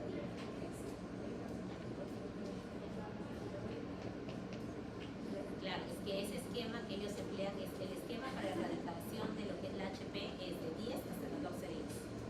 Por eso es que ese esquema del lansoprazol, como son medicamentos comerciales que ya tienen impacto efectivo, lo emplean por 10 días. Pero nosotros, que todavía manejamos el IVP, que es el Omepra, porque todavía no ingresan los otros tres, esperemos que ya de acá al próximo año, no lo sé, puedan ingresar más, si mantenemos nuestro esquema de 14 días con los fármacos mencionados.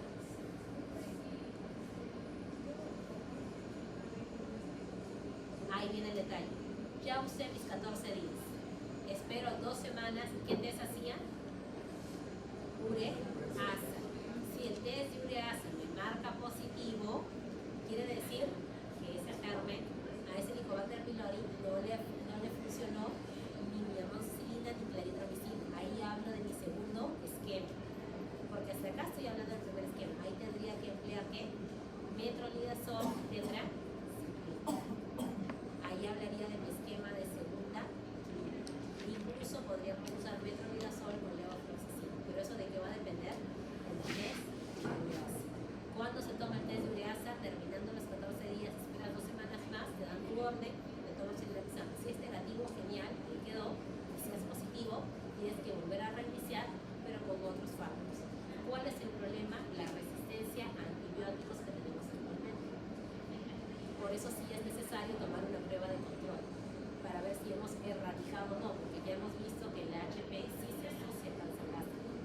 Por lo tanto, si yo lo erradico, bien. Si no lo erradico, estoy generando con el tiempo que eso pueda manifestarse.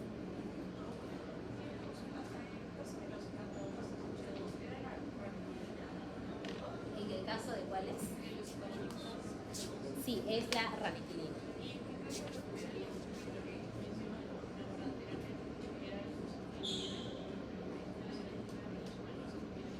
En el caso de lo que es la ranitidina, si vas a usar la ranitidina ya no usarías el IVP. Pero habitualmente nosotros como terapia erradicadora usamos el IVP a los dos antibióticos, IVP en las sangres de bismuto y los dos antibióticos que se llamarían cuando no hay alergias.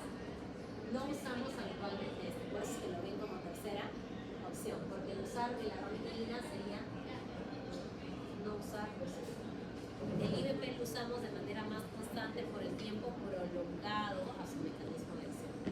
El otro, ¿de cuánto tiempo era? De 6 a 8 horas. Ya, esta es la lámina 49. Acá también te habla. Terapia triple, ¿cuánto dura? 14 días. ¿Quién te incluye también?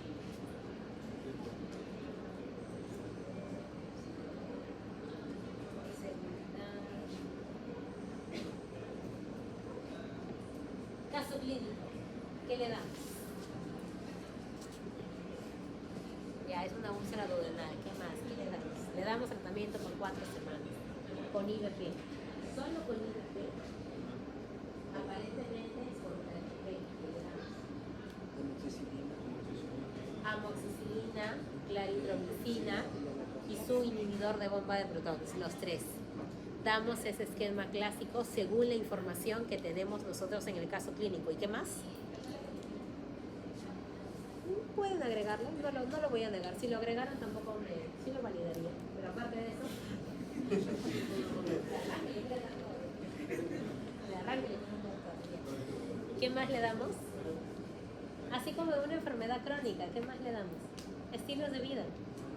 Porque si él sigue fumando y él sigue consumiendo alcohol, va a tener que usar su bismuto y va a tener que usar su omeprazol por mucho más de 4 semanas. ¿Ya? Entonces, aparte de ello, medidas, como se dice, no fármacos. Pero a nivel de fármacos, ahí tendríamos 4 fármacos que nosotros podríamos, como se dice, emplear. Siguiendo.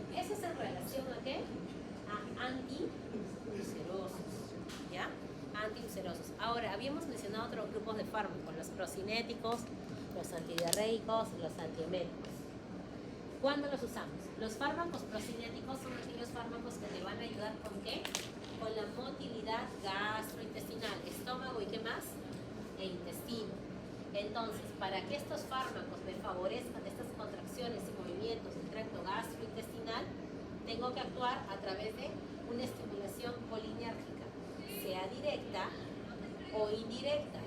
¿A nivel de qué receptores? M3, muscarínicos M3, ¿de qué músculo? Liso, porque hemos visto que tanto el estómago como el intestino tiene una capa muscular. Y esta capa muscular tiene 3 tipos de músculos en ellos. ¿Qué fármacos yo me voy a quedar dentro de fármacos procinéticos? Antagonistas de los receptores de la dopamina. Y 2, la metoclopramida. Hasta la fecha seguimos usando metoclopramida para aquellos pacientes que tienen problemas digestivos en relación a las famosas pesadez o también en aquellos pacientes que tienen náuseas constantes. ¿Ya? Entonces, la metoclopramida yo la tengo tanto en vía oral como en presentación vía parenteral. La metoclopramida, ¿cuál es su mecanismo de acción? Antagonista al receptor de dopamina 2. ¿Qué otra alternativa tengo de procinético? Ya, no quiero usar metoclopramida, quiero usar algo más específico. La cipaprida, lo tenemos de manera comercial. ¿Dónde va a ser su función? Agonista de la serotonina. Serotonina, lo habíamos visto en psicotrópicos, pero ¿qué tipo de receptor? Porque hay varios. 5-HT4, es el que me va a actuar a nivel digestivo. Y el último, que es la eritromicina. ¿Qué es la eritromicina? Un antibiótico, un macrólido. ¿Dónde va a actuar la eritromicina? Agonista. ¿De qué receptor? De la motilina. Entonces yo puedo usar este fármaco procinético como la eritromicina probablemente en cuadros infecciosos. Además de tratar el germen, puedo tratar la motilidad propiamente digestiva. Entonces acá yo tengo 3 fármacos procinéticos: metoclopramida, cisaprida y la eritromicina, que van a ser los de más frecuencia en uso. ¿En qué consiste su mecanismo? En estimular colinérgicamente, directa o indirectamente, estos receptores muscarínicos del músculo liso. Metoclopramida lo uso como antiemético, como mencionamos, como procinético. El cipapride, que actúa en los receptores de serotonina 5-HT4, de igual manera lo empleo como antiemético, procinético. Y la eritromicina lo utilizo, si bien es cierto, como antibiótico, pero como un procinético específicamente de aquellas que producen herpes.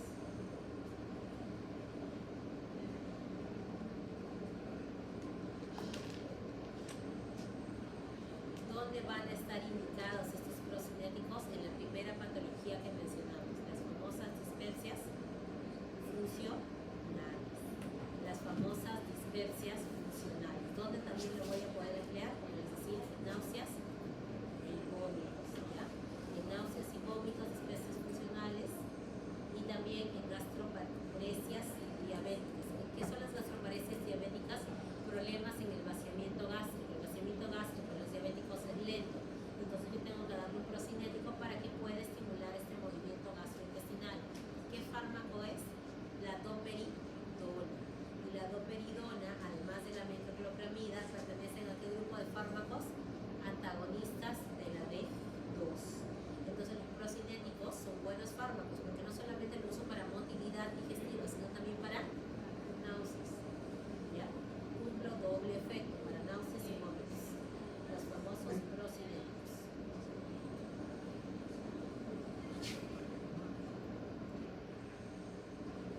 Sigamos. ¿Qué fármacos siguen? Antieméticos. Los vómitos también son frecuentes en estas patologías. Tenemos ante los otros antagonistas. Acá ya no vamos a hablar de la 5-HT4, como era el procinético, sino vamos a hablar de la 5-HT3. ¿Quién lo representa? Ondansetron. El ondansetron. El ondansetron lo usamos, sí, especialmente ¿en qué área? Urgencia. Urgencia lo usamos para especialmente con los niños, ¿no? Cuando vienen todos. Antagonistas 5-HT3, ondansetron. Antagonistas de la dopamina 2, ¿quién? Metoclopramida, doperidona. De igual manera,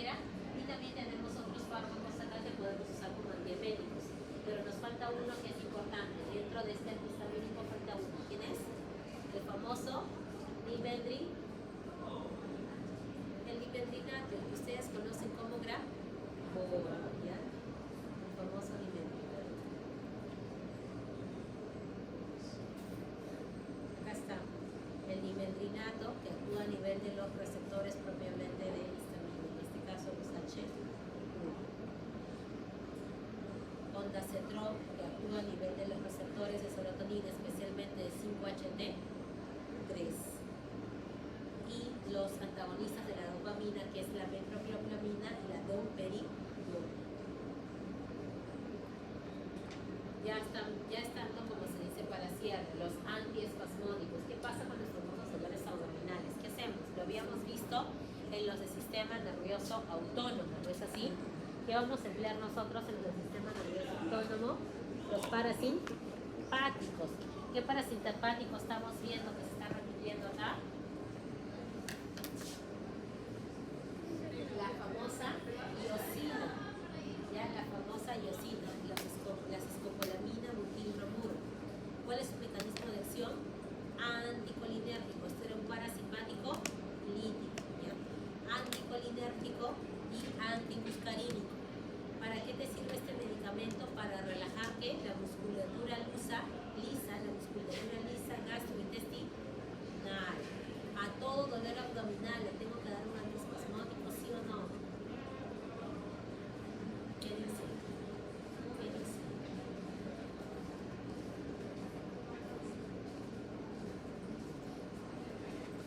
¿Sí o no?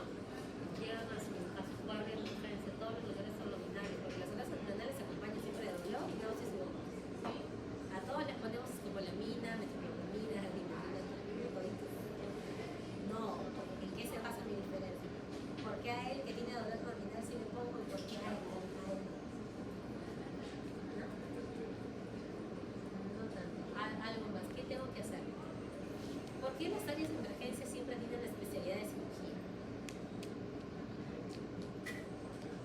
¿Por qué el médico de medicina, por las urgencias médicas, el médico internista, le encanta que todo dolor abdominal, antes de prescribirlo él, lo vea cirujano? Para ver si es operable.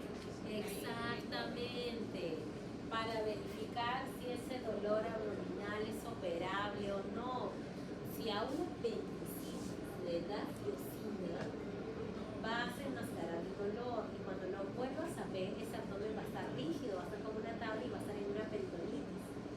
Y va a ser un problema mayor porque el cirujano va a querer exorcizarnos a todos porque hemos estado ahí, no hemos hecho nada, no hemos hecho nada. Entonces, antes de lanzarse a dar escopolamina, especialmente de manera parenteral, porque eso se da normalmente en urgencias, evalúen bien ese abdomen. Pregunten bien la anamnesis. Pregunten, la cronología del dolor abdominal les va a ayudar a ustedes a ver si es un abdomen propiamente por causas médicas o si es un abdomen por causas quirúrgicas. Si es por causas quirúrgicas tienes que llamar al cirujano. No le puedes enmascarar el dolor. Colexistitis agudas, apendicitis, son cuadros de manejo propiamente quirúrgico.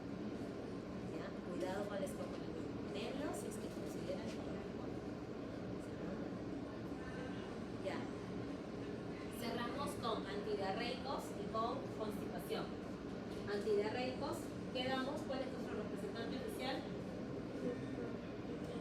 La loperamida. Pero ¿qué ocurre si mi diarrea es por origen infeccioso? Te doy loperamida cada 8 horas hasta que haga efecto. No, la loperamida lo usamos más que nada para diarreas de tipo móticas, ¿ya? Por alguna irritación, por algún alimento. Pero si es por algún germen, ¿qué le tengo que agregar a la loperamida? Es como, por ejemplo, las úlceras. Cuando las úlceras eran por HP, ¿qué le agregaba? El erradicador de HP. El erradicador de HP que tenía antibióticos. Entonces, si mi diarrea es de origen propiamente bacteriana, ¿qué le agrego a mi loperamida? Antibióticos. Y con eso sí voy a tener efecto. Ahora, segunda parte, ¿qué más le agrego a mi diarrea? Además de la loperamida y el antibiótico en caso sea por germen. Lo más importante. ¿Ah? Lo más importante. ¿Qué se pierden las diarreas? Hidratar, exacto. Nunca se olviden de eso. la hidratación. Muy aparte de darle la loperamida, el antibiótico, por favor, sales de rehidratación oral. Y si no hay sales de rehidratación oral, el Frutiplex, hidrátense. Porque si no, igual, no va a avanzar.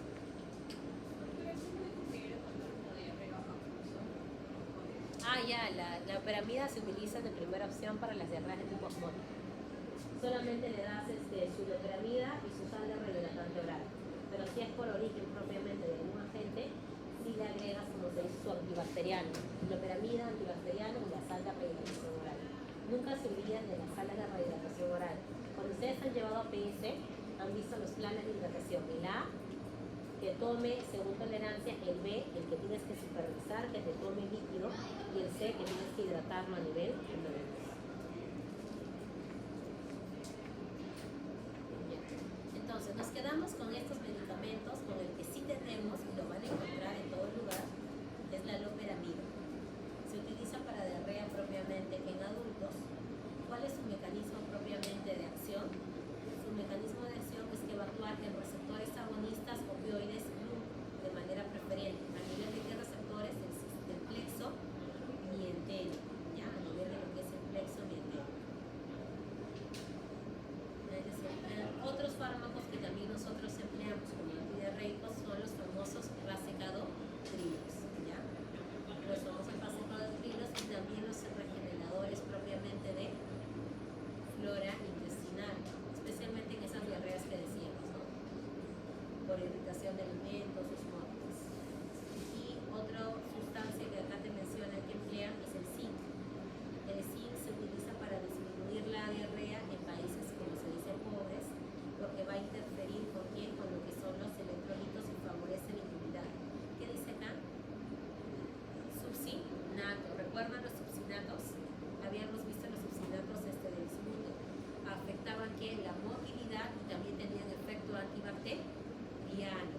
Y por eso también el subsinato de bismuto, que pertenece al grupo de fármacos protectores de la mucosa, también podría usarlos en diarreas, ¿ya? Pero recordad, si es por un germen, agregarle por favor un antibiótico. Entonces acá tenemos nosotros el esquema de zinc, el esquema de subsinato propiamente de bismuto, los racecadotrilos y la loperamida. De manera inicial, loperamida, racecadotrilos, subsinato propiamente de bismuto y el zinc como antidiarreico.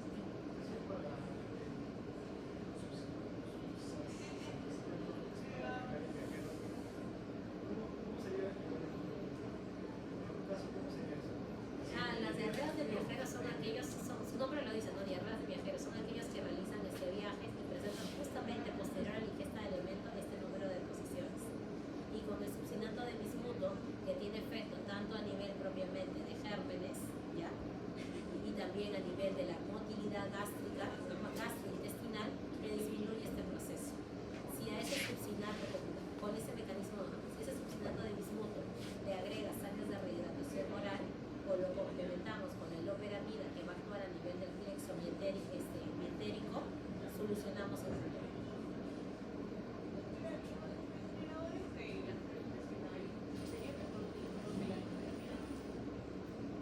La loperamida más que nada tiene que ver con la motilidad digestiva. En cambio, los regeneradores de flora intestinal, justamente su nombre lo dice, tiene que ver con los gérmenes propios de nuestro sistema digestivo. Los mecanismos de acción son distintos, es por eso que pueden usarse de manera concomitante, porque van a complementarse y disminuir el problema de la diarrea, porque tienen dos mecanismos de acción diferentes. A ver, de acá otro más. Bueno, de igual manera, ¿no? El tema del aseo de manos, la hidratación, la fibra propiamente.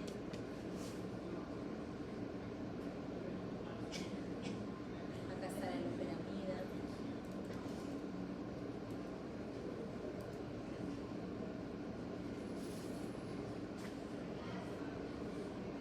Acá nos habla de medicamentos que puedan llegar a ocasionarnos por diarreas. Dentro de los medicamentos que puedan originarnos diarreas, tenemos aquí a nivel cardiovascular los ASAs, los ácidos los salicilatos, la digoxina propiamente, estatinas que puedan generar también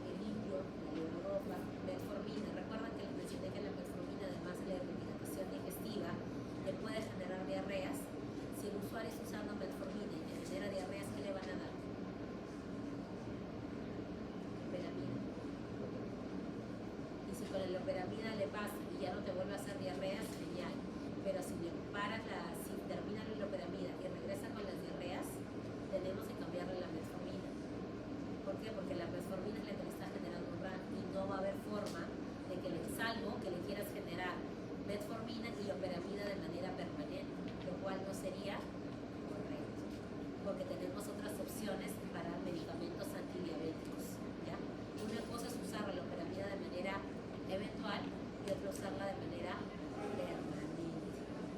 Eso lo explico más que nada por la metformina, porque sí me ha pasado que me han llegado recetas de metformina más loperamida y la paciente a veces se cierra tanto de que piensa de que si ya no le vas a dar la loperamida va a regresar con la diarrea y que si regresa con la diarrea no te va a tomar la metformina. Entonces, y si ella ha tenido ese problema, lo que se tuvo que haber hecho desde un inicio es cambiar la metformina.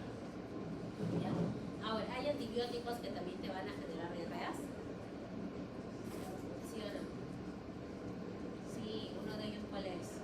Cuando tienes abscesos odontológicos, ¿qué te dan? Además del ciprofloxacino más clindamicina. Y la famosa clindamicina es la que te conlleva diarrea. De igual manera, llevamos muchos, por eso es importante, colegas, siempre conocer todo el contexto. Si nosotros no sabemos o tenemos muchas dudas, vamos a pensar que diarrea siempre es sinónimo de antibiótico.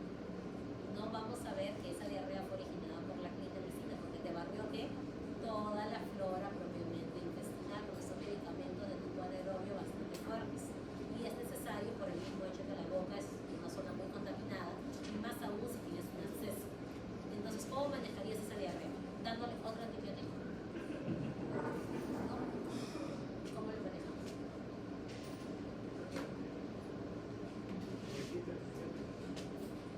Bueno, el antibiótico no lo voy a poder quitar porque si está como un absceso, sí me voy a meter en muchos problemas. Le va a pasar hasta que su organismo se adapte. Lo que le puedo dar es un regenerador de flora más loperamida. ¿Por qué les hago hincapié en ello? Porque se ha visto con el tema de recetas que ante estas diarreas tenemos el hábito de dar ciprofloxacino o furazepam. Pero si no es por germen, ¿por qué lo hacemos? ¿Ya? Entonces siempre tengamos, como les decía, ¿no?, el contexto en general, para que no nos pase lo que pasó con este adulto mayor y luego no nos lleguen, como se dice, los nuevos. Finalmente, laxantes. Muy bien, cisteína, ya está. Dentro de lo que es medicamentos para el estreñimiento vamos a mencionar tres: la glucosa, bisacodilo y el polietilenglicol. Los tres son de presentación propiamente oral. Si hacen preguntas en relación al edema, el edema también ayuda, pero te ayuda de qué forma con el estreñimiento, de forma baja. Pero si estamos hablando de un estreñimiento crónico, necesitas un laxante que actúe de manera sistémica, porque no te va a resolver el problema completo. ¿Ya? Entonces, la lactulosa propiamente, ¿qué tipo de laxante es? Es un laxante osmótico. De igual manera, el polietilenglicol, mientras que el bisacodilo es un estimulante, es un laxante estimulante. Ahora, ¿cuál es la diferencia? La primera línea va a ser nuestro laxante, como se dice, osmótico, que es la lactulosa presentación en jarabe. Podemos darlo cada 8 horas hasta que haga efecto. Si no te hace efecto la lactulosa, ¿qué le das? Bisacodilo, ¿ya? Tabletas de 5 miligramos, de igual manera con cada comida. Si no te hace efecto, vas a la escala máxima, que es el polietilenglicol, que son los sobres. Son laxantes bastante fuertes e intensos y con ello vamos a ver resultados, ¿ya? Solamente podemos dar polietilenglicol si mis 2 escalas anteriores han fallado. O salvo que me vayan a hacer un procedimiento. ¿Cómo qué procedimientos? Las colonoscopias. Ahí es distinto.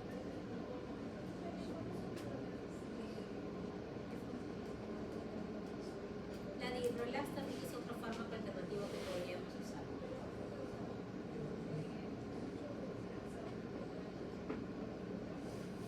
Ese es el detalle cuando usamos los laxantes de manera inadecuada. El laxante que hemos mencionado, la lactulosa, bisacodilo, el Diprolax que mencionas, que es de marca comercial, o el polietilenglicol, ¿en qué estreñimiento usaríamos?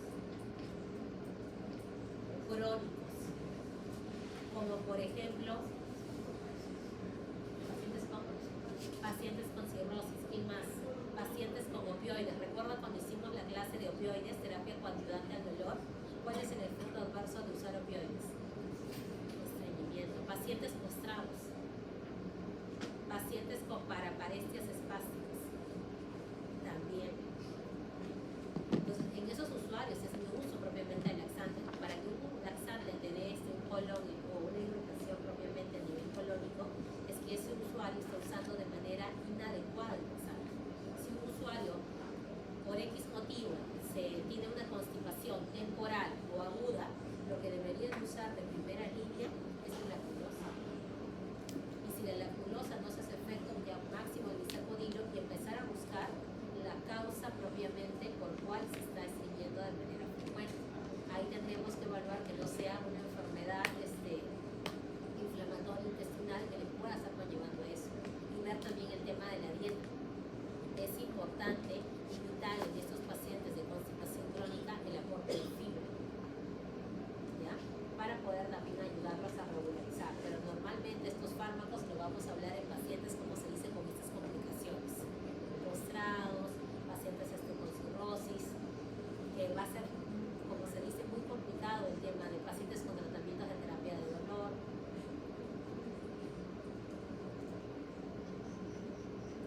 Acá está, ¿no? Constipación inducida, lo que les decía, ¿no? Por el tema de opioides. Estos fármacos opioides que ustedes observan acá le van a conllevar a este tipo de problemas. ¿Cuál es el problema de una constipación?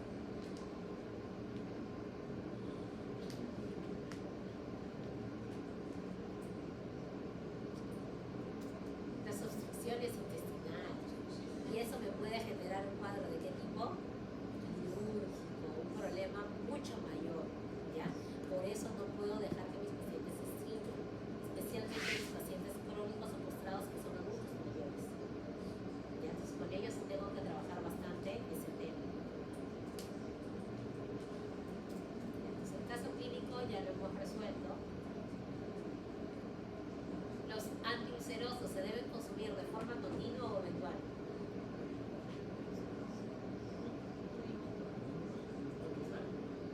¿Sí?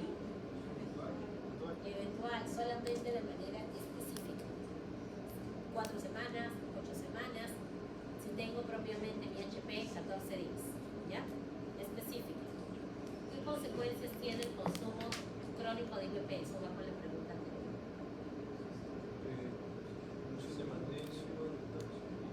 Ya, esas son deficiencias en relación al UNAM, pero si hablamos de epitelio netamente digestivo, las atrofias propiamente del epitelio digestivo, y eso me conlleva el riesgo. Por eso no se usa de manera permanente, ¿ya? Procinético que tiene mejor perfil de seguridad.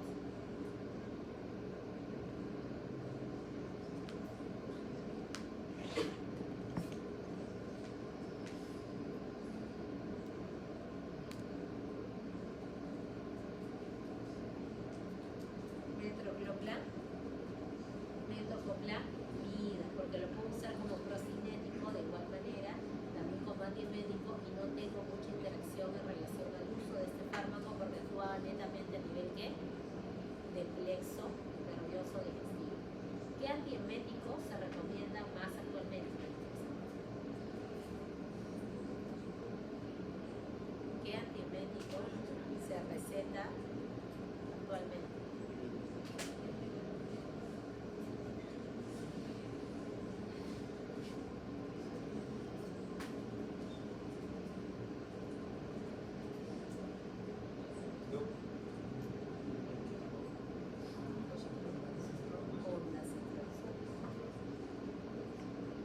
Es más específico, te hace efecto rápido, pero si no contamos con ello, usamos nuestro clásico metroclopramida o dimetrinato. Ondansetron. ¿Cuál es el riesgo-beneficio de los antidiarreicos? Tiene que ver en parte con lo que se dice. ¿Cuál es el riesgo-beneficio de los antidiarreicos?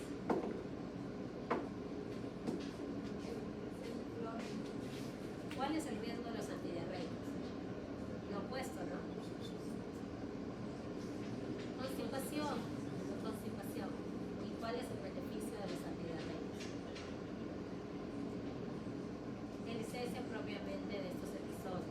Por eso es que tenemos que saber cómo se dice, cuándo usarlo, si ya no quiere combinarse. ¿Cuándo usamos los antidiarreicos?